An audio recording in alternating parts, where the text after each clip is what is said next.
What's up, y'all? Manny Carrera, your real estate resource, and this is episode number 19 of Whiskey Wednesday podcast sessions, where we sit with entrepreneurs, influencers, movers, and shakers over a glass of some fine whiskey. Today, we're kicking it all the way to the other side of the world. We're going to Japan and trying Nikki Coffey grain whiskey.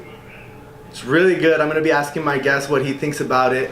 But today we're going to be joined by a good friend of mine, entrepreneur, musician, and family man, Bbop. What's up, brother? What's up, man? Cheers, man. Good to be here, bro. Welcome to Whiskey Wednesday. How are you? Oh, he's drinking. We cheers. I didn't even drink it, dude. What do you think about this whiskey? Nikki Coffey really grain whiskey. I was telling you earlier, the only Japanese drink I've had with alcohol in it, it was a sake bomb, yeah. So I expected it to be kind of strong like that. Yeah. This is really smooth. We were kind of going over the taste right now. What would you say? What would you tell our viewers, or kind of describe to our viewers what this tastes like? I guess the closest I can sound like a fucking whiskey connoisseur would be that it has a sweet tone. A sweet tone. That's what we came up with. So he researched whiskey connoisseur lines or phrases. No, I agree. It's really good, and I think the name kind of throws it off too. Nikki Coffey grain whiskey. Right. It sounds like I honestly thought, I thought it was gonna taste like coffee. I assumed right away that some sort of coffee bean was affiliated with it. Have you ever seen Brain Games? No. On Netflix? Mm-hmm. So, I've seen it the passing by, but I haven't. There's an episode where it's obviously based off of the brain, but there's an episode where they talk about words like this, like Nika will automatically give you the assumption that it's gonna be or taste a certain way. Right. That's pretty much the shit they just opened it into. I thought it was gonna be like really sharp. I think the name throws you off a little bit once you taste it, but it's really good. Can maybe eat some seafood with it, huh? Yeah, for sure.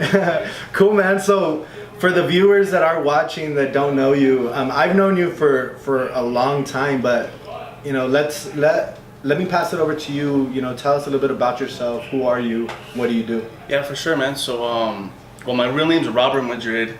Better known as? Yeah, as Bbop. Bbop. A lot of my friends and family call me Bbop. I'm here right now, but what's led me here is currently I'm a part owner of the Arena Sports Bar and Grill on the Far East Side. El Paso. Yeah, I did some stuff in the music industry within the past fucking long time. How long has it been now? Honestly, since I've really tried anything, I'd probably say almost 10 years, dude. 10 years. Yeah. My daughter's about to be 10, and this was before she was born? No, I stopped maybe a couple years after she was born. Okay. Yeah. So I'd say almost 10 years. But I don't know, dude. I get into some crazy shit, and I think it's just led me to where I'm at right now. Yeah, he's sitting here because he's a fucking busy guy. Yeah, for sure. For the, I guess, 7-8 years that I have known you. Yeah. Maybe it's been that long. Maybe. I've always known you to be super busy, always doing something, always up to something, working on something, aside from the family and everything else that you were working on. So, for a long time, bro. I mean, from where I can remember, I've always looked up to your work ethic. I think you're a fucking hustler. Cool, man. Appreciate it. And you're some people don't believe me sometimes, bro. I feel bad. What do you some mean? of my friends, they'll hit me up like, "Hey, let's go out." I'm like, fuck, I can't, dude. You're working. I got some shit to do. Yeah. It sounds like an excuse sometimes, but I'm really fucking busy. Priority. From the moment I wake up to the moment I go to sleep, dude, it's non-stop shit. That's cool, man. So not only are you really busy with, the entrepreneurial side of things, but you're also a father. You have kids. I have 2 kids. Right? Yeah. My daughter's about to be 10 and my son's about to be 8, so cool. So as busy as you are, I mean, how important, or talk to me about that kind of work-life balance that you have. I know it's super important, especially for somebody as busy as you, to not only make sure that you're taking care of stuff business-wise, music-wise, and everything else, but also under the house, right? Under the roof. So how important is that for you, and how do you kind of balance that? Honestly, my kids are a priority, dude. Yeah. And especially because I'm a single dad, so like, if I wasn't there as much as I am, Yeah. like somebody else would be. And it kind of fucking bothers me, you know what I Yeah, mean? yeah. So Keeps you up. yeah, for sure. It's not just that, but I guess everything does revolve around them. That's probably why I'm so busy. Yeah. It's like I'm always trying to find ways to have time to do what needs to get done, you know? Right. Yeah. Yeah. So, born and raised here in El Paso, right? Yep. Talk to me a little bit about how childhood was for you, growing up. You went to Montwood, I believe? Yeah. Yeah. Went to Montwood. That sucks. Well, I grew up, started in the lower valley, like riverside area, That's where your boy's from, too. in the 90s. 07. And then moved to the east side. It was still kind of like an iffy little neighborhood. Still a little lower yeah. valley feel to it? Yeah. Grew up with a single mom. I would visit my dad like every other weekend, but my mom always worked hard, super hard to try to pay the bills and stuff. So my sister was a lot older than me. She's 7 years older than me. So honestly, it sounds weird, but I pretty much like, in some sense, I kind of fucking raised myself. In the fact that like, I mean, I'd just be out on the streets just fucking doing shit and just come back when I wanted to, you know what I mean? Yeah. I think it, in a weird way, it kind of fucking helped me out, like now. How so? Just making decisions, you know what I mean? To better myself. Like, sometimes I'd be you with the always have wrong to look out crowd. for yourself. Yeah, sometimes I'd be with the wrong crowd. And like now, some of those people were like locked up or they're not Damn. doing well, you know what I mean? It's like, fuck, you like, what if I would have taken that path, you know what I mean? Yeah. So, just making choices that better my life from an earlier age kind of like help me out now. Yeah, definitely. Yeah, for sure. That's important. That's crazy that you found that out though, like as young as you were, you know? Yeah, for sure. Because a lot of people will hang out with that same crowd, and that same crowd that just holds them down and pulls them down, and they'll hang out with them until they're 22, 23, and then that's when they realize like, oh shit, I gotta change my circle, you know? And by then it's not that it's too late, but you've gone really deep into it, you know? So. And then in some ways, like, it kind of sounds bad too, but I don't think it's something that like it wasn't it wasn't because I was being smart or intelligent. Like, I've always just not cared what anybody thought about me. Like, and like I said, it sounds kind of bad, but even like my family, you know what I mean? Or friends, my parents. Like, I've kind of like, if I want to do something, I kind of just fucking do it. You just do it? Yeah. Fuck it. So you've always, since you're... I just had that mentality. I don't know why, but I do not care what people think about me. That's badass, and that's probably what led you into getting your foot in the door with music, right? So let's talk a little bit about music, because that's actually how we got introduced to each other. So I guess we could start by, you know, how do we know each other? How you were talking about the story right now. You could say the story because you were a lot more detailed than I would have been. No, so I think I was producing some songs for Alex, which is my cousin. Yeah, he's a singer, really good singer. I was helping Alex out with some writing and producing, and he's like, "Hey, my cousin raps. He wants to like get in the game." And right when I used to with the coat before the real estate game, sure. I was a rapper. Just change your name to J Coat, bro. J Coat. There you go. Dude. So he's like, my cousin wants to get in the game, and it's not like I was a fucking big shot or anything, you know what I mean? But it's like I had already been in the industry like a good amount. And I felt like I could help you guys out. You know? So I was like, all right, fuck it. So we ended up meeting at Whataburger. And to me, it was like, Whataburger is one of my favorite fucking we went and ate, spots, right? You know what I mean? Yeah. We ate, we so talked. It was like a kill two birds with one stone kind of thing for me. It's like, I'm going to get a number 5 anyways. Yeah, hell yeah. Nah, I weighed like, I was like a... Triple meat, like no? Little toddler back then, bro. Oh, So really? I probably ordered like a number 7. Chicken strips? the junior, dude. The junior. Yeah, so I don't know. It kind of just fucking blossomed from there. I wrote, I produced 2 songs for you guys. Right. And then. So that's kind of like cutting midway into the story, but your background in music, I mean, your background in music kind of started back in the day, and you actually got signed here in El Paso, right? Well, no, so it was in... well, you're from El Paso, but you got signed. I signed a deal, and I moved to Dallas for the deal. Yeah, that's right. So the way that started, I started getting into music. I'd always sang, but in middle school and like early high school days, I would only sing to like help my friends get girls, and it wasn't even for me. Really? Because I was into some other shit. You're like the mariachi group that they would be like, right? Hey, bro, play for her. Yeah, fuck yeah, dude. I was into breakdancing in high school.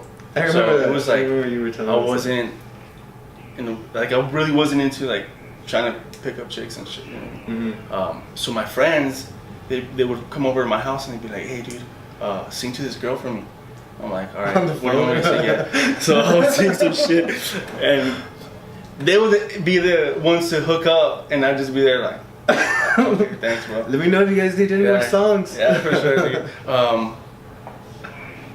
So anyway, I didn't have a lot of money growing up, and it's weird because the same way I got into music is what led me into the IT field as well, because I didn't have a lot of money growing up. So I had a hand-me-down computer. It was all fucked up. I had to learn how to fix a computer so that I can install recording software on there. How old were you at the time? About 16 or 17. 16, yeah. 17. That's crazy. So I learned how to fix the computer, and then I installed the software I needed to learn how to fucking make music and record music. Fucking old ass software, bro. What was it at that time? It's called Cakewalk. Cakewalk? Yeah. For all of you for all the old school schoolers. Yeah, I remember Cakewalk. I think it's still called Cakewalk, but they call it Sonar now, I believe.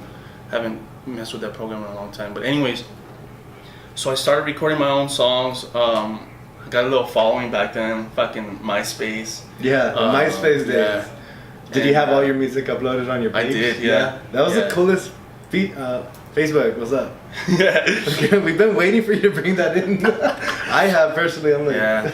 Who knows, dude, that might be a fucking... Yeah. I think because of YouTube, though, they probably don't want to get into that. They should partner up or do something. That would be pretty tight. So you got a following on MySpace. You started getting a following. And then we were talking about this earlier because I made a stupid comment about because he was asking me what kind of music do you do, and I said cumbia is just being done. I don't do cumbias, but it's funny that I said that because back in the day when the cumbia kings were splitting up, the original members branched off and formed a group called Kings One, and they were performing here in El Paso, and I don't know how I bumped into their manager in the backstage, and somebody was telling him that I could sing, so he asked me to sing, and I sang for them, and the manager was like, pretty much, can you come on stage with us like in 2 weeks? I'm like, what the fuck, dude? Like, I mean, I understand Spanish, you know what I mean? Yeah. But like to learn the songs and shit, I was like, at that time I was like, yeah, fuck yeah. What type of music were you creating at that time? For myself, yeah. It was more like R&B, like pop R&B. So this was like a total twist for you. Yeah, for sure, dude. For sure. That's crazy. And what did you do? But they were so well known that I was like, of course. Fuck yeah, bro. Fuck yeah. Well, dude, like I have a horrible fucking short-term memory. Like, it's really bad. You forgot the word. No, the first show, and back then, you know how people used to dress with the sideways hats and those fucking those sports wraps, the wristbands. Yeah. So what I did, I bought a thick ass sports wrap, right? Like the quarterback one. Yeah. You could fit plays in there. Well, dude, it fucking looked like that because I got the lyrics. I printed them out on white paper, small enough to where I could tape it with clear tape around the fucking the sports wrap. So I was literally on stage with the fucking mic looking at the lyrics. Yeah. So that's funny. What it came to from there was that because I didn't sing cumbias, you know what I mean? I sang R&B. R&B. So they offered me. I accepted the deal, moved to Dallas, lived there for probably like almost 5 years. Ended up linking up with a rapper there. His name's Big Gemini. Shout out to Gemini. If you check this video out. But so crazy now. Gemini sits down at the studio with me, starts showing me a bunch of beats that he had. I liked this one beat, and I already had lyrics that would go to it. So I just started singing them. The song's called My Shorty. The guy that produced it is a multi-platinum producer now, a Grammy award-winning producer. His name's Happy Perez. Yeah, he produced for Miguel.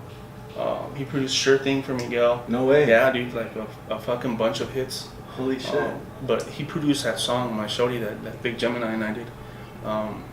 So My Shorty got a lot of national airplay, and some crazy shit went on with the label that was promoting the song. And kind of just died out. It did get a good amount of national play, so we did a lot of shows in front of like fucking thousands of people. Like, it was just a dope ass experience. That song blew up nationally. Yeah, right? for sure. Yeah, like it was everywhere on the radio.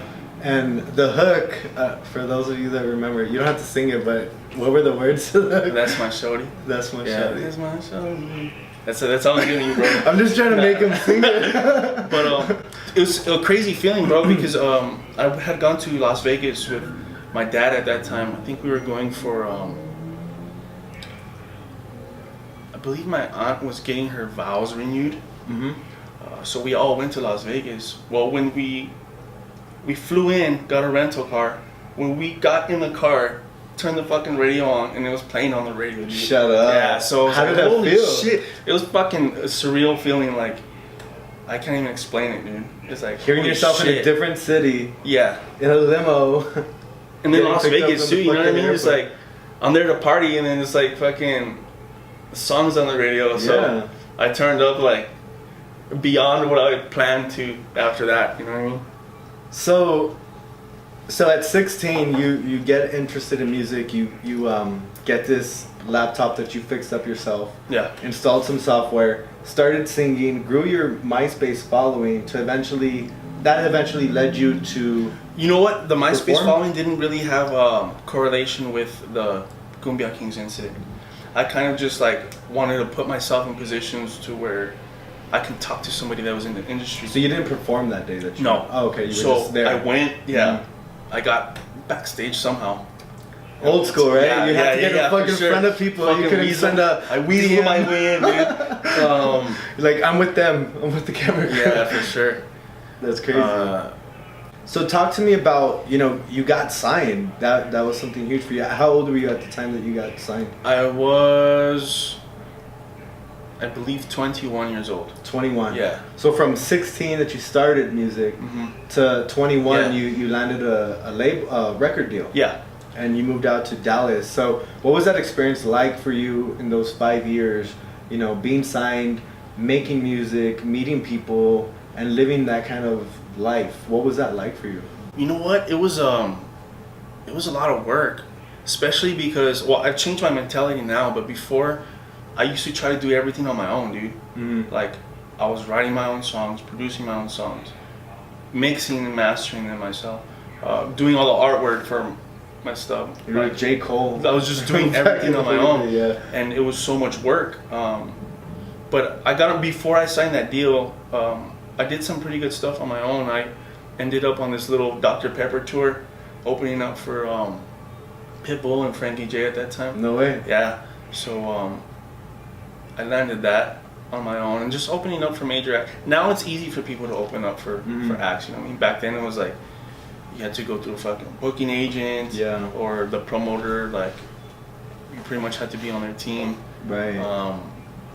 And it was just a lot of work. Like, you had to have your shit together.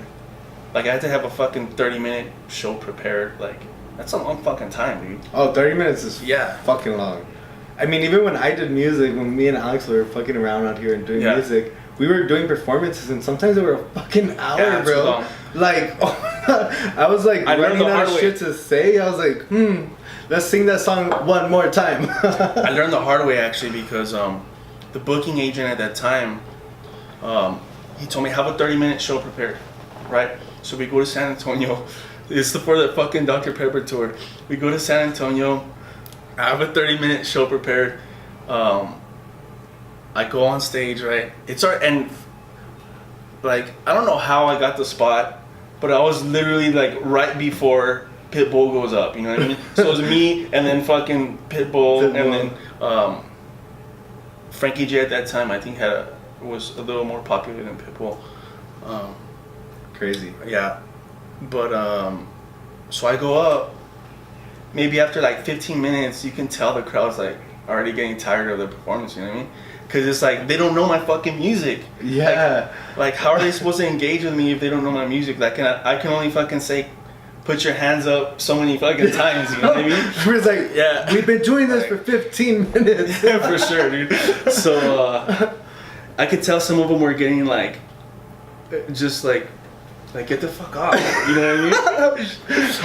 How does that, like, you're reading the crowd? It felt shitty at the time, but that's how I learned 30 minutes is too fucking long if they don't know your music, you know what I mean? Yeah. So, if they don't know your some music, people were booing too, dude. Really? Yeah. Yeah. So at that point, did you feel like should I just get off, or? You know what? Like, internally, like, I was like, fuck, this feels like shit. But I didn't show it, you know what I mean? I thought I played it off pretty well. So I announced it was the last song, and they were like, yeah, yeah, fuck you. It's internally like, fuck you guys. But yeah, dude, that's part of the learning process for me, you know what I mean? It was like going through little situations like that, and just fucking hustling, dude. Like, when I did have the deal, I still had to hustle. Like, we drove through a hurricane so that I could go record in Miami. And the hurricane was in Louisiana. Fucking flat tire in the van. 4 guys in there. We had to get out, change the fucking tire in the middle of a fucking hurricane. Like, the gas stations are all closed down. Like, dude, crazy shit, bro. Dude, so you drove into the fucking hurricane to record? Through it, yeah. We were driving from... You're crazy, bro. We had just done a show in Phoenix. Drove to Dallas from Phoenix. And then we had to drive from Dallas to Houston and then to Miami. So from Houston to Miami, you pass through Louisiana. I think the hurricane at that time, if I'm not mistaken, it might have been Rita. Okay. I don't know. It's a fucking long time ago. Some girl. It's probably like 2000. Some girl fucking some shit up. I'm just kidding. Yeah, for sure. It's funny that they name a lot of hurricanes. Right? Like girl names, right? I want to see like some super Mexican name, bro. Yeah, like Jorge or something. You know what I mean? Isn't there one? I feel like there has been. Is there? Like a Miguel or something. Like Juan. Hurricane Juan is tearing through San Juan. Who knows? Yeah, that's crazy. So, what were some of the craziest things that happened to you? I mean, obviously getting signed. When you hear that, when an artist gets signed, you just picture them going out and buying the fucking a bunch of shit and the chains and everything. Sure. So, were you doing some of that spending? Or those purchases when you did get what were some of those purchases that you did? It wasn't. You know what I spend a lot of money on, dude? Is food. Still to this day. Bro, since I've met you, you've told me that he spends so much money on eating out because he loves eating out. Like just going to restaurants. Yeah, dude. And it's not because I'm like lazy or something. It's because I just like eating out. You know what I mean? So I think it was on that, to tell you the truth. You spent all your money. Bro. Like fuck the chain, fuck the Phantom. Let's get some food. One of the last times I went to Vegas, I won a pretty good amount of money, right? So I was like, instead of like gambling again, I'm like, fuck this shit, bro. I'm gonna go to all the fucking steakhouses around this area, and I'm just gonna try like all the steakhouses. That's what I like doing with my money. Yeah, I like eating out. Yeah. So you bought a lot of food. Yeah. Did you buy anything else? I mean, at 21, running into any kind of money, I feel like. Yeah, for sure. Any money that's over minimum is just overwhelming. You know what, dude? Honestly, and at that time, I didn't have like a lot of clothes and shit too. So I went out and bought myself like just fucking better shit. Yeah. I don't know, dude. I've always just hustled. going back to the food, I think I buy myself more food than I do like clothes and shit. I swear.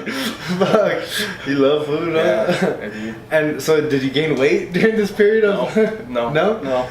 Great metabolism, huh? I weighed Some like good jeans. Yeah, I weighed like 130 until I was like fucking 30 years old, probably. Dude. Fucking 130. Nah, Lucky you, bro. I'm exaggerating, bro. Yeah, when I started making some money, when I got into sales, I gained so much weight because I was like, damn, eating good too, you know, like. But yeah, you gotta have those genes. Honestly, looking back, dude, I think the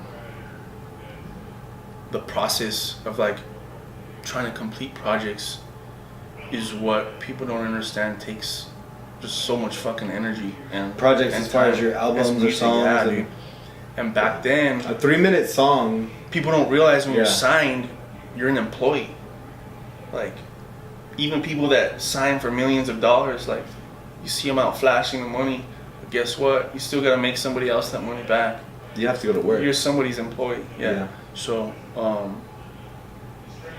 it was just like fucking countless nights, like just in the studio. Was this not stress? going out. Was there a lot of stress behind that? You Because know- I feel like making music is something that is an art. You know, it's a way to be creative. And I feel like, just me personally, when I would do music, just me sitting in my room, like, Yeah.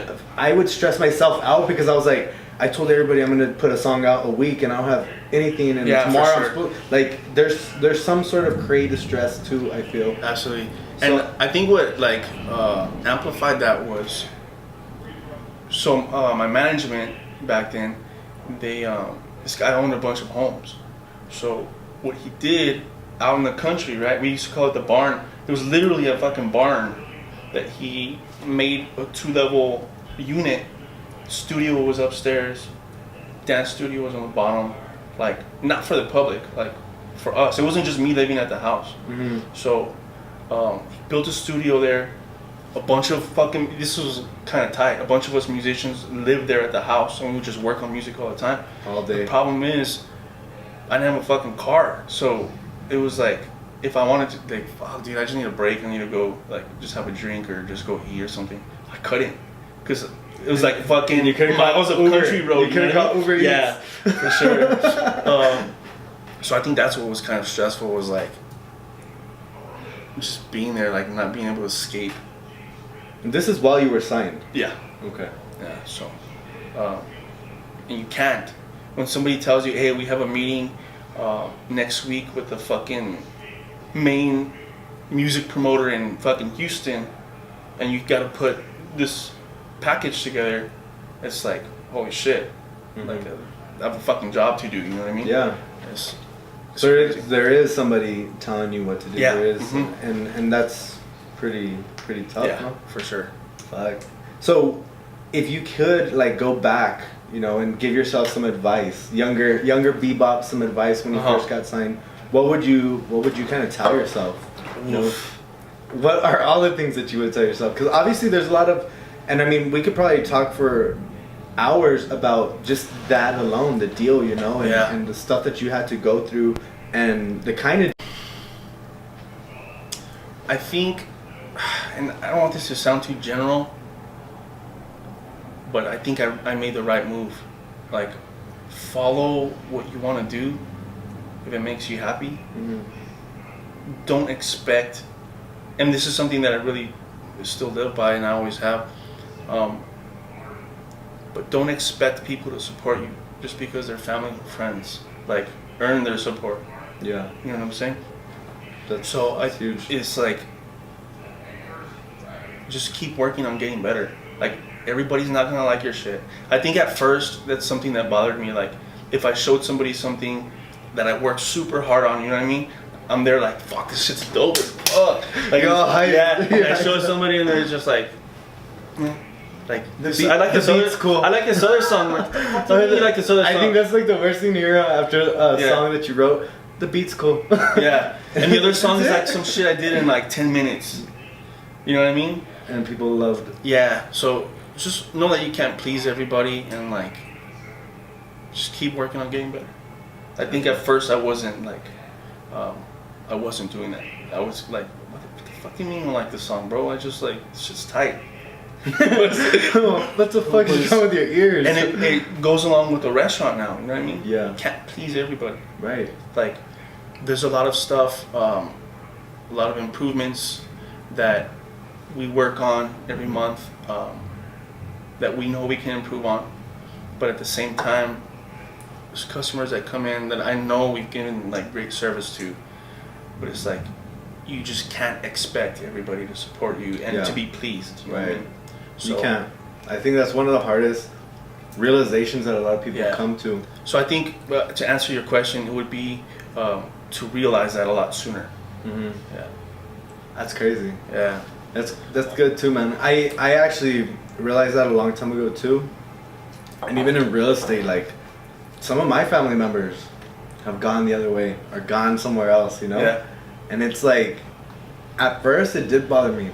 It was like, what do you mean? Like, this is my business and you're not supporting by you going somewhere else, you're not supporting my business, you know? And it came to a point where I was just like, you fucking can't. Like, you can't expect for your family, just like you said, you have to earn their business. And I mean, I saw it as that. Maybe they just didn't see me or didn't take me serious as a realtor. So at that point I had to realize, okay, well, I have to stop being the nephew in their eyes and start being the professional when it comes down to anything about houses, you know, or anything like that. So for sure, I completely hear you, bro. So that's crazy. So where do you kind of see the music industry right now, especially here in El Paso? You know, back in the day when Alex introduced me to you, I think you were one of the only people that had gotten signed from El Paso. I don't know about that, bro, because or from what I knew, I know there's groups that have done really well. Like for instance, you know who Mars Volta is? No, horrible. Look them up. But I don't think they were rapping El Paso. Like people knew they were from El Paso because they had fans when they were here, but they fucking blew up. And I could be wrong, but like I believe they went to Los Angeles and they blew up there. But I don't think they said that they were from El Paso, but they were a fucking huge group at then. Really? Yeah. So I don't think it was one of the first, but as far as in the R&B like pop realm, yeah, just in general. I didn't do that. It's not like I fucking blew up crazy. Yeah. But as far as like having a song on the radio with national play, like I'm not talking about the fucking play your hate at 8. Like getting rotation, you know what I mean? Yeah, that's like, always fun too, huh? Like I had, like it was on fucking national rotation. I think in that sense, for my genre, maybe. Yeah, maybe in the R&B sector. Mm-hmm. So overall, where do you see El Paso now? You know, back in the day, you didn't hear too much about artists coming from El Paso, coming out of El Paso. And now you have big names like Khalid. Oh, dude. Like, this motherfucker just blew up. I think he fucking opened the doors for like, so many people here. Definitely. And he really put our city on the map. I mean, as much as he reps El Paso, and even one of his sets, I think, was an El Paso background and stuff like that. Going back to what I said earlier about not being able to please everybody or like expecting support, like, this fool's representing El Paso fucking hard, bro. Mm-hmm. And if you go and see the comments, like, people are still talking shit about him. Like, really? You're not even from El Paso, like, blah, blah, blah, blah, blah. Like, come on, dude, seriously? Yeah. But that is true. You can't please anybody. No. And everybody, especially with social media right now, I think that just people in general, text messaging, social media, it's like, it allows people to say what they want to say, but never in person. Maybe 9 out of 10 times they're not going to say that in person if they see you. Yeah, for sure. But being that there's this kind of curtain with social media, people are fucking and some of them crazy. troll like on purpose to get responses and like just piss people off. But I think some people just generally like, I don't know what it is, bro. I just hate to say haters because it's like so in general. But this is the only fucking word to describe them. I think is just, I don't know what the fuck. Yeah, I don't understand why people go after people. But yeah, I mean, artists like Khalid and Evander Grimm, they're really growing up with a lot of different artists here in the hip hop, R&B, for sure, pop sector. So it's crazy. I think El Paso is just taking a turn because I remember even when we were doing music, it's like, there's a tight-knit community. I had David Garman here. Yeah. And we were talking about 915 the website that we used to have. I don't remember. We're gonna have to go back on this. I don't remember the actual name of the website, but it was 915 something, where a lot of our artists here in El Paso, he was putting them on the website and sharing our content, our music and stuff like that. Yeah. And there was just a big group and a big community, I think, of artists here locally that were trying to blow up and sharing each other's stuff. So now that we do have Khalid and Vander Grimm opening the doors for us, where do you see the music industry going here in El Paso in the next 5-10 years? I hope they take us more seriously. Like for instance, and not just from a musical sense, like the music industry altogether. Like back in the day, I needed an attorney that practiced contract law or was involved in the music industry, and I could not find anybody here in El Paso. Like, I would try to talk to somebody and they're like, oh, you know what, I know somebody in Dallas. Like, fuck, I know some people in Dallas too. For bro. contract like, law. Yeah. Well, not specifically that, but that were just involved in the music industry, like as an attorney. I was looking for one here and I couldn't find anybody. Right. They all had to like push me to somebody else that didn't live here. Because there wasn't any artists here. Yeah, exactly. So, I just hope that, and maybe it'll be a long time from now, but like I said, I think Khalid opened up a lot of doors. But I hope people can establish themselves here and blow up from here. You know what I mean? 'Cause Khalid lives in Los Angeles also, if I'm not mistaken. Yeah. Because that's where everything fucking happens. Yeah, that's where Why all can't the that shit action happen is. here? You know what I Yeah. mean? That's, I mean, if I were to work towards something, it would probably try to be something like that, to where maybe El Paso can be. It's obviously not gonna be close to Los Angeles. Like, We're years you away gotta from be, that, you gotta be. Like, But I think, realistic. I think realistically speaking, I think El Paso's headed to the right direction. And I'm like freaking El Paso proud, bro. Like, I love me El too, Paso. I lived out in Miami for years. And I can still tell you that living out there and being out there, hanging out at the beach and going to all the cool clubs and eating all the bomb ass food. Yeah. When I did eat meat, it was great, but you still always miss home, you know? There's no place like El Paso. So when I signed, my managers actually wanted me to say that I was from Dallas. Really? And it was, and it's not that I have something against Dallas, because I love the city, but I'm just proud of being from here, dude. Like, Yeah, definitely. I don't know if it's just an El Paso thing or what, but I'm like, fuck no, I'm not gonna say I'm from Dallas. I'm from El Paso, bro. El Paso. Yeah, so, Yeah. El Paso's just a dope city, man, and that's literally why I moved back. I saw the growth and I wanted to be part of it. That's why I got into real estate, you know? Like, I want to be part of the east side expansion and the west side expansion, and downtown, you know, was just fucking getting crazy. Right now I just heard the trolley, the new trolley just rolled by the bell. That's fucking insane, but you know, El Paso is just really growing, headed to the right direction. People like Khalid, Vander Grimm have definitely opened the door, but I think it's a lot of people that had to kind of pave the way, like you know, in the music scene, and kind of just like you just said, like there was people telling you to claim another city, but it's people like you that were like, I'm fucking from El Paso, like. And honestly, you know? dude, I think the music festivals have really helped us out too. Yeah. Dude, back in the day, when I was doing shows, like, major artists would come here, dude, and people would not even want to pay fucking $7 to go to a show, and now they're paying what, 100 something? Yeah. Now The people festival? and they're even paying more on bootleg That's tickets it. too. People talk so much shit about millennials, like, oh, I'm so lazy, but there's a lot of good shit that they do, bro. Like, I think that's a good thing, for one, like, to actually pay to go to a show. Fuck Like, yeah. back then, people would, I'm telling you, dude, I forgot who I opened up for, man, but the show was literally $7 to get in. And there was like a major artist, and the show was so Here in El dead. Paso? Yeah, and I was like, Yeah. fuck, bro. I think El Paso had that big stigma too, like of never Oh, for sure. paying for. And they knew. The artists knew. Sometimes they wouldn't even want to come over here. Yeah. But it's definitely changed. Like now it's complete. Oh, for sure, dude. 180 because everybody pays for tickets now. I fucking pay for tickets. I even raffle off tickets, and it's crazy the amount of people that just want to go to these events to see it live. I think it's a different experience. How different do you think it was back in the day, you know, for an artist trying to blow up like yourself? You had to get in front of people. You had to go backstage and try and meet these people. Nowadays, people could pretty much just send a DM to somebody and hopefully get in the right connection, right? So how do you think it was different back in the day for artists compared to now? With social media, with technology, where it's at?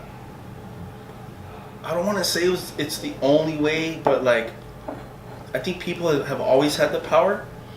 I think now it's easier for an artist if they're legitimately good and their stuff is good, their content's good. Because like Gary Vee says, the fucking the market doesn't lie. Yeah, know? For sure. If the market accepts you, if you're good enough, you're gonna win, right? Whether people don't like mumble rap or they do, if you have 2 million people fucking following you, I mean, it's where the attention's at. You know what I mean?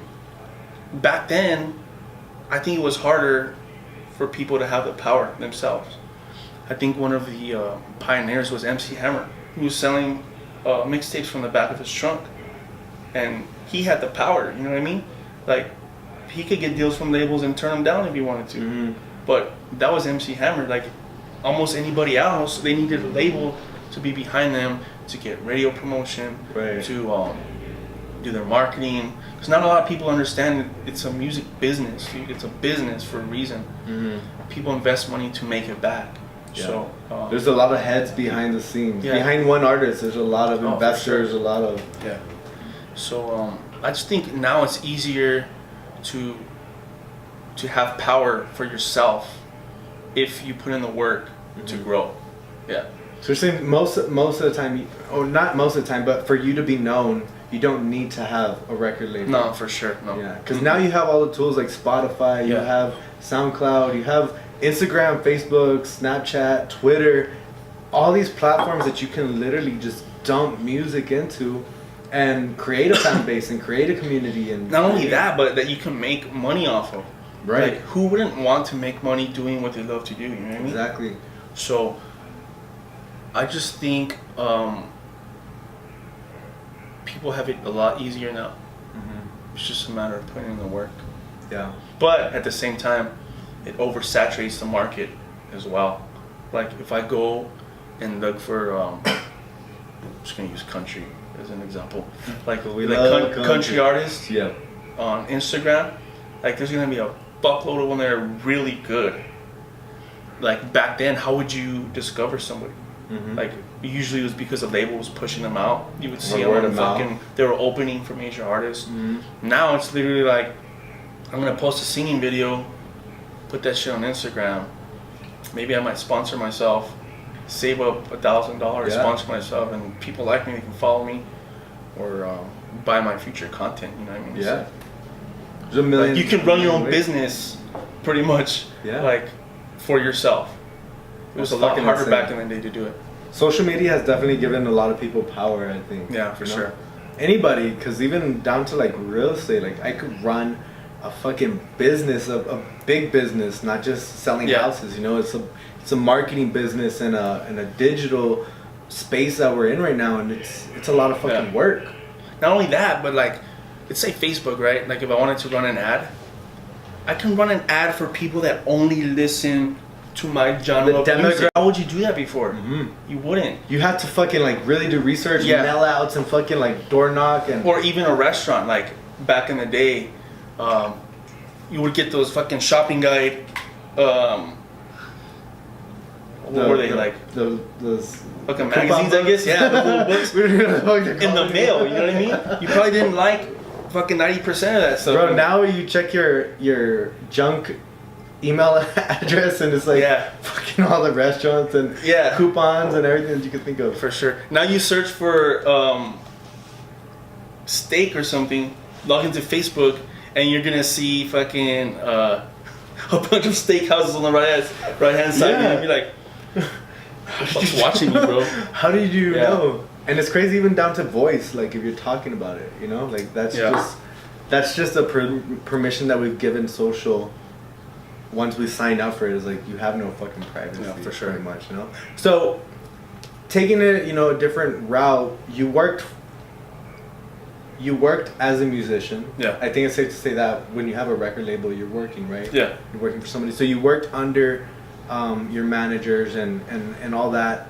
At what point did you feel like you had to or you wanted to work for yourself? Talking about this now. You know what? It wasn't that. So I was living in Dallas. My ex at the time was pregnant with my daughter. My daughter was born. I was still back and forth from Dallas. She got pregnant with my son. And I was like, dude, I can't fucking do this shit. I gotta move back. Mm-hmm. So I came back, went to school for computer information systems and security. Ended up falling in love with the fucking field, you know what I mean? So, which is technology and yeah. You were initially inspired or interested in that from back in the day when you were 16. So I would watch like hacker movies, right? And I'm like, what the fuck is tight? Like obviously Hollywood would blow everything up, but it's like I wanted to learn how to be a hacker, which is crazy now because I get paid to do that. And we don't call it hacking now because that's such a bad term. It's illegal. You call it penetration testing or offensive security. Yeah, it's crazy. But it sounds crazy, safe. huh? Right? Like you're keeping me safe, bro. Yeah. Yeah, dude. So you got interested in that field. So tell me a little bit about your background in tech. What do you do in tech? Because you're a teacher. I mean, this guy's busy as hell. Not only if you have a music background, you're getting back into it, right? Into music, but full time pretty much is. So I've always taken risks, man. So when I first started school, within like 6 months, I got my first certification. And people like wanted to finish school before they started looking for jobs. And I was like, fuck this shit, I'm gonna look for a job and go to school at the same time. So I found an IT job and I actually took a pay cut because I was working at Cheddar's as a server. And dude, I was making good money, like at that time for serving, you know what I mean? So I switched from a server to my first IT job and I took a huge pay cut, like to me at that time. Like I went from probably making like $14, $15 an hour, like if you add up the tips and stuff, to like $9 an hour. That's a huge difference. Like it's almost $960 I think. Yeah. A month. So that was a big difference for me. But I kind of looked towards the future, like I know what I wanted to do, which is I wanted to be an entrepreneur one day, and it's always been one of my goals. So I worked. What got you interested in that? Like in what? In entrepreneurship. You know what it is, and I don't know how to say it, man. It's like the last two jobs. It's not that I don't take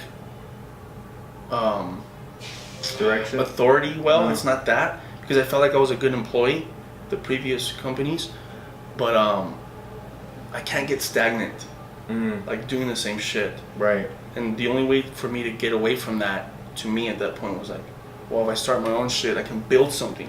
There's always going to be different angles to look at, to have to fucking build upon.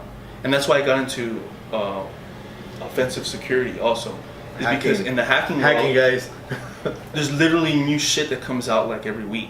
If you're not up to date with the new trends, it's a fucking living, breathing industry. You're out of date. Yeah, you know what I mean. So, what I wanted to do, and it's weird how I got into being co-owner of the restaurant, is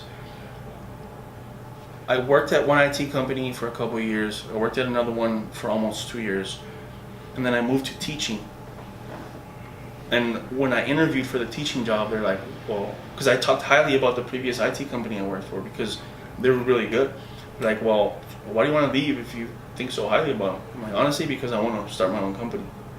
And they still hired me. So I was like, shit, I'll take it. And it was for more money, so I was like, all right, cool. So I started teaching.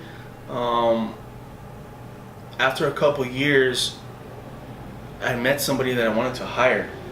I'm like, dude, this guy's a fucking beast. I think if him and I work together, we could build a fucking good company, you know what I mean? And I moved away from me thinking that I had to do everything on my own. I'm like, fuck it. Like, I think I could work with this guy. He ended up moving. Oh, And I was shit. like, fuck. So I had qualified for a loan, and it was a lot more than I thought I'd be able to get at the time. I was like, holy shit. Like, I could get this much money, you know what I mean? And it was at a low interest rate at that time.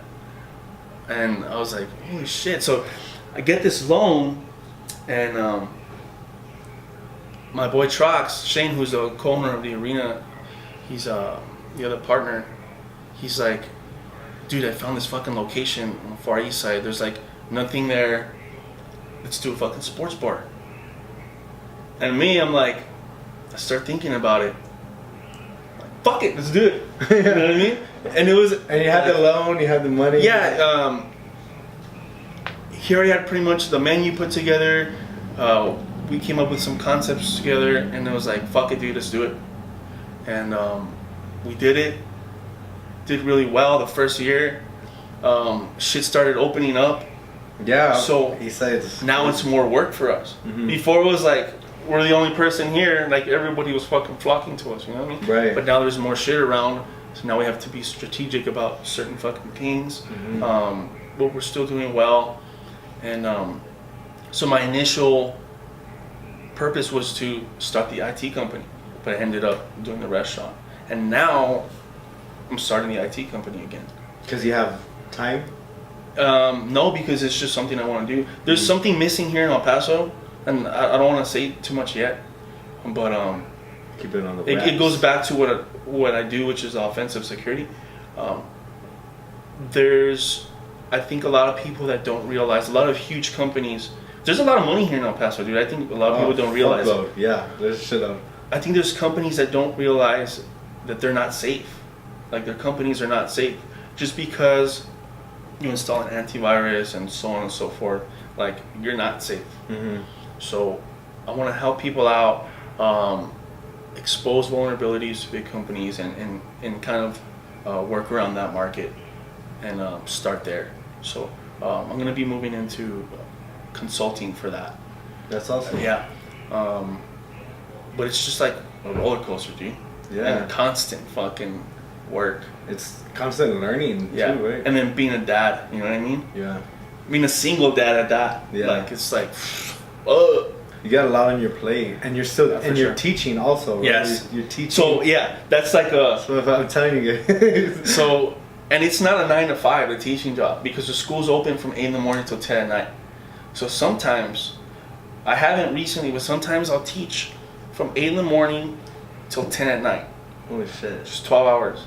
And I still have shit to do for the restaurant. I still have... It's constant learning for the offensive security market. Like, I'm telling you, I have to fucking learn shit almost every week. So, I'm constantly training. I'm constantly fucking doing shit for the restaurant. I have to teach. And then be a dad, which is priority on top of all of that. You know what I mean? It's like, dude, like, well, I've been single for about almost 4 years. I haven't been on one date in almost 4 years. I swear to God. Right? No, but seriously, dude, that's how crazy it is. Yeah.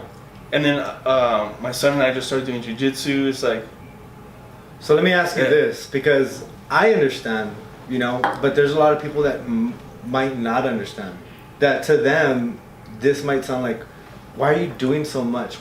And that's kind of my next question is, why?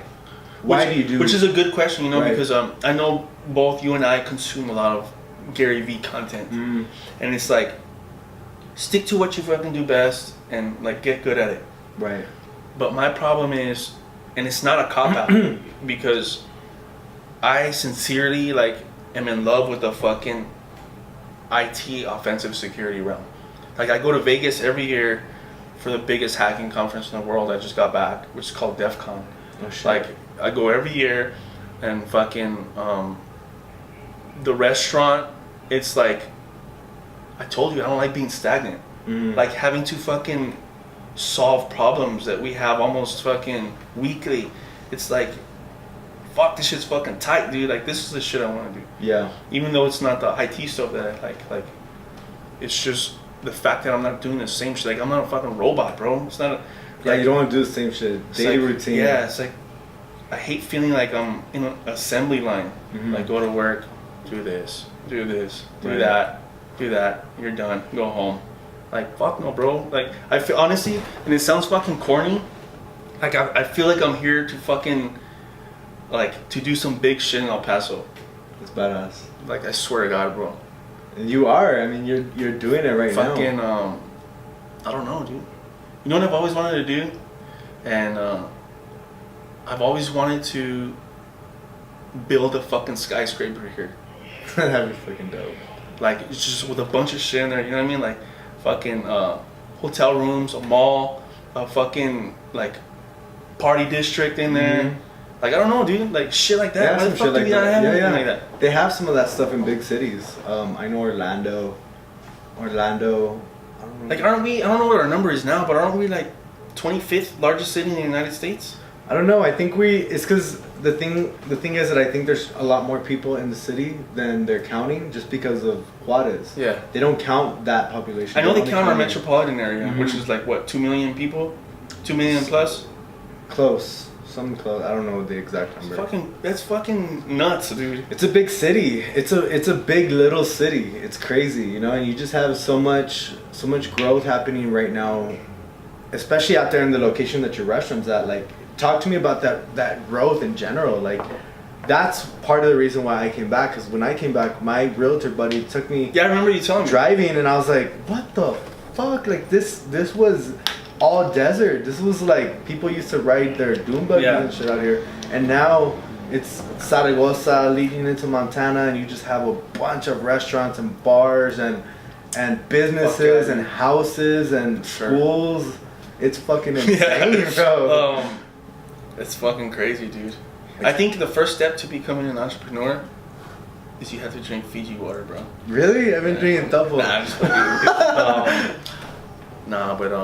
so I remember you telling me that, dude. Yeah. So, kind of talking about entrepreneurship, what advice? Because obviously you're in the tech field. You're starting up your tech business, all while you have your restaurant business as well. So, what advice would you have for that person that is wanting to get into their own thing, their own kind of, little thing? They're working a 9 to 5 right now, for sure, and they hate it, but they're feeling like you're just describing stagnant. They're in that daily routine and they hate it. They want to do their own thing. What advice would you have for that one person? Goes back to what I said earlier, which is the first thing is don't expect support from your family and friends, because it's all this shit's psychological, dude. That shit'll fucking bring you down. Yeah.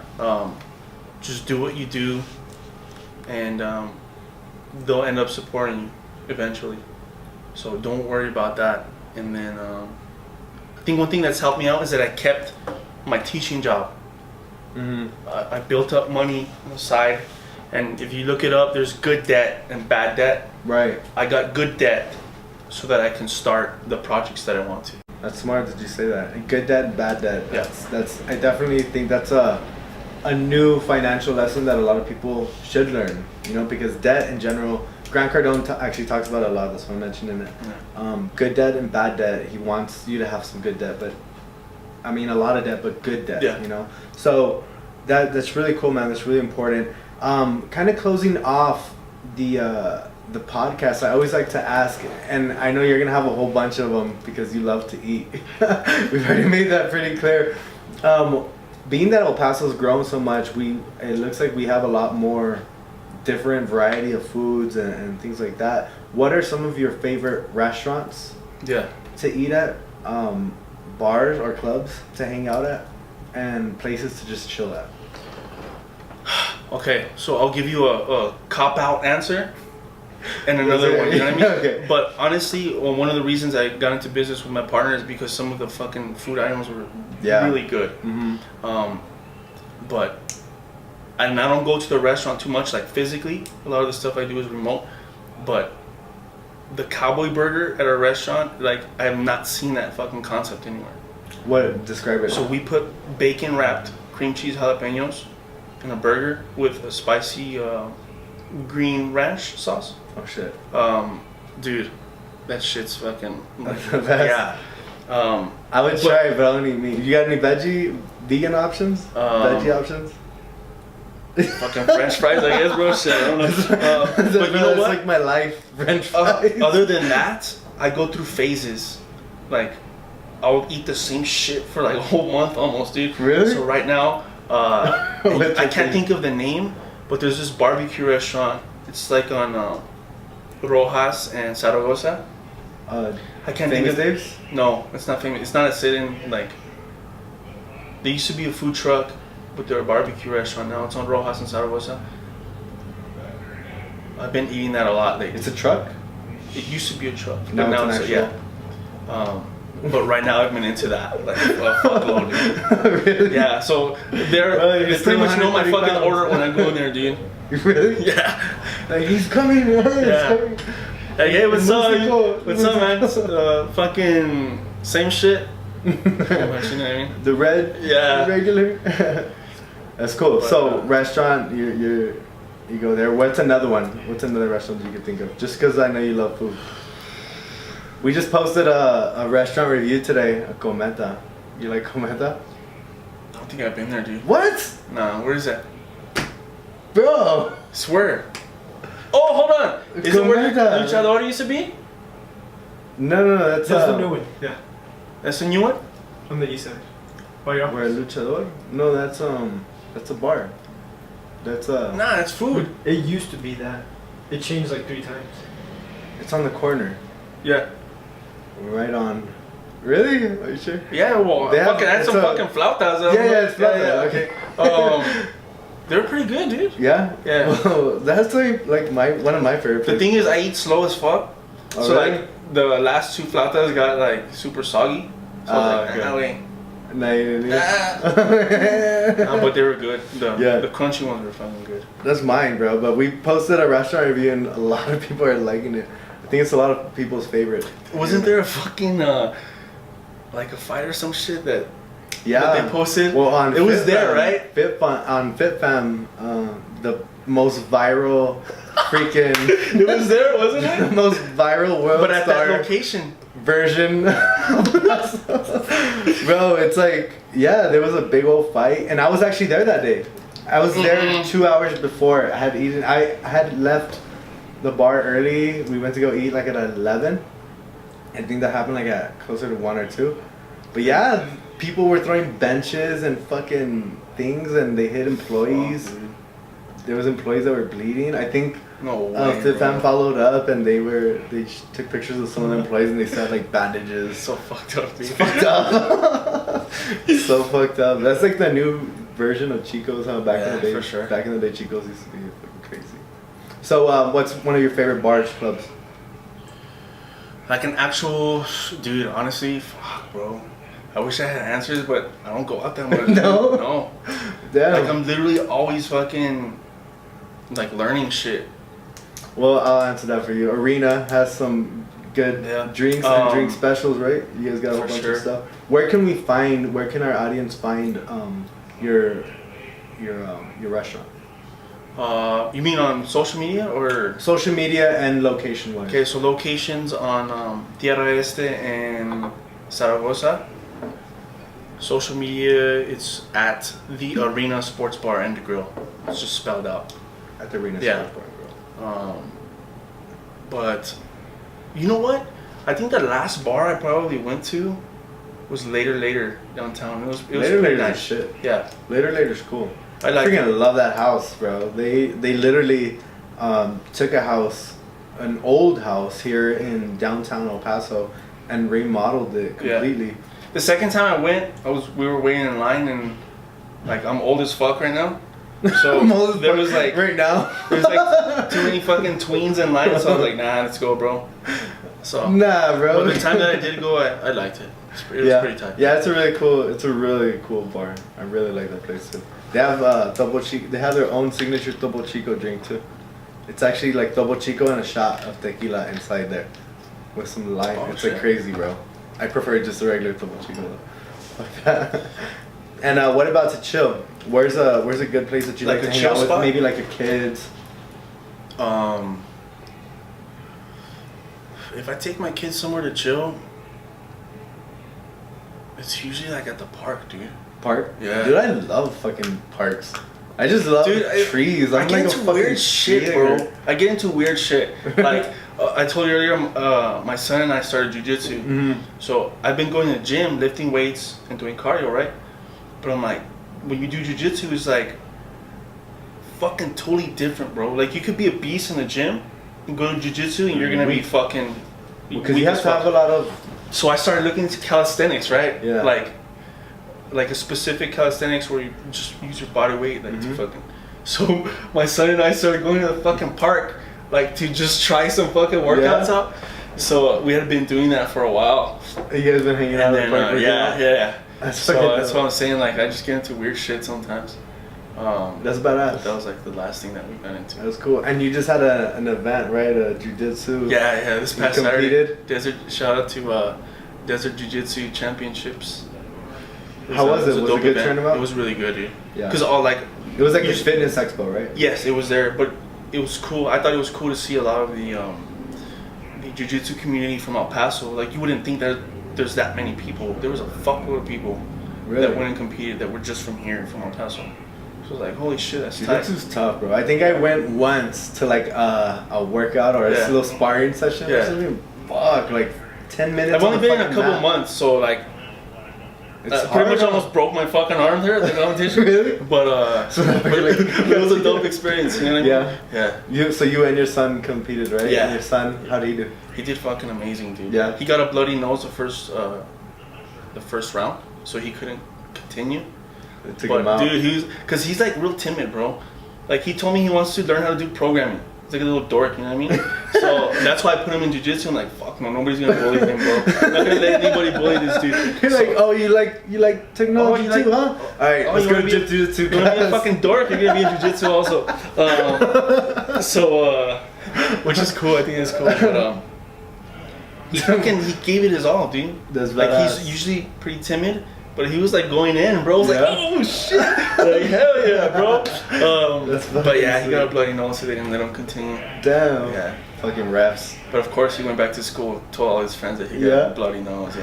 He's like, you guys should have seen Got a me. bloody nose. Fucking fucked up. Yeah. So, That's badass, man. Yeah. That's really cool, bro. Well, I'm really excited for everybody to hear your story and hear a lot about the hustle, Yeah. because anybody that will put you up on YouTube and hear that song could tell that you got talent, not only musically but I mean just in general. I think your grind and your hustle. You're one of those types of people that anything that you do is you put 100% of it and you make it work. There's no failing in it, and that's really Appreciate cool, it, man. bro. Yeah, I'm really excited for people to hear your episode. So make sure you guys tune in on every Wednesday. We're dropping a new Whiskey Wednesday podcast session. This is episode 19, so it's actually going to be airing in 2 weeks. Okay. We've been getting ahead of schedule, which fucking lucky for us, bro. Every time I go out of town, we're like backed up. Sometimes we have to skip a Wednesday Gotta because stay. yeah. But That's good, dude. really appreciate you, man. Yeah, and appreciate thanks it, for coming on, bro. Appreciate it. Take care, guys, and I'll see you guys soon.